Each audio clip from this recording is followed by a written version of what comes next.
My dear Delilah, the hipster Barney is starting to really get on my nerves. He keeps on naming little-known bands and then acting surprised when I don't know who he's talking about. As if he and I aren't both very well aware that part of the reason these bands appeal to him in the first place are their niche status. What's that, you ask, hipster Barney? Have I heard of a two-person bluegrass band from the small town you grew up in? No, I haven't. I'm not even originally from this dimension. God help me, my dear Delilah, if he were not the only one who sells glow sticks that I've found so far in this dimension, I swear I would have ended him already. Because of the hipster Barney, I've decided to build a second room into my hut. Barney can keep the first room, and I'll have the second room. Then maybe with us both having our own space, I won't have to kill him. My dear Delilah, before I had even finished my room add-on onto my hut, Barney had walked into it. It is clear that Barney's understanding of personal space is about as solid as his understanding of personal hygiene. Nevertheless, with my magic boomerang in hand and my sweet boots on and adventure in my heart, I have once more set out from my newly established base camp on adventure and, of course, my continued quest for you. My dear Delilah, having crossed through yet another desert and a small cave, I have come across what appears to be the steps of a temple.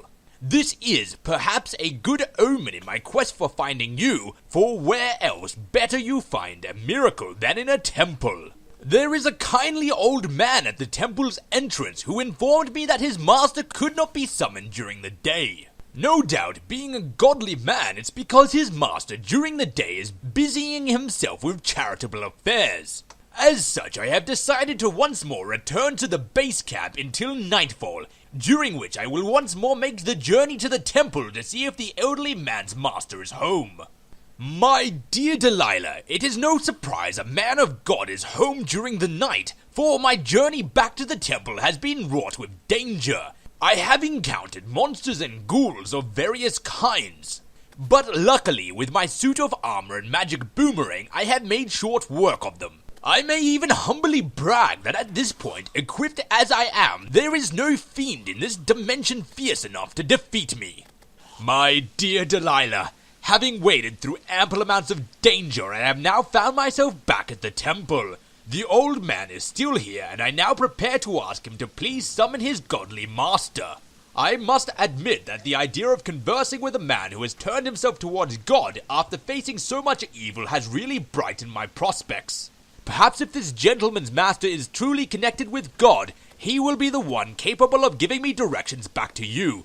My dear Delilah, the gentleman's master was not a man of God, but an abomination. He calls himself Skeletron, and I have not seen anything so terrible since the release of Spider-Man 3.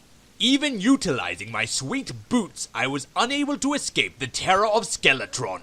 His disembodied head and floating arms chased me down and destroyed me. In this strange universe, I have died from many things, my dear Delilah, but never did I think I would die from a giant floating skeleton monster from hell. It is really quite an eye-opener. After returning to the scene of my death to retrieve my sweet boots, cool armor, and magical boomerang, and after killing a couple of flying fish, I made sure to return to the elderly gentleman and inform him that he was a dick for not warning me that his master was a giant flying skeleton beast.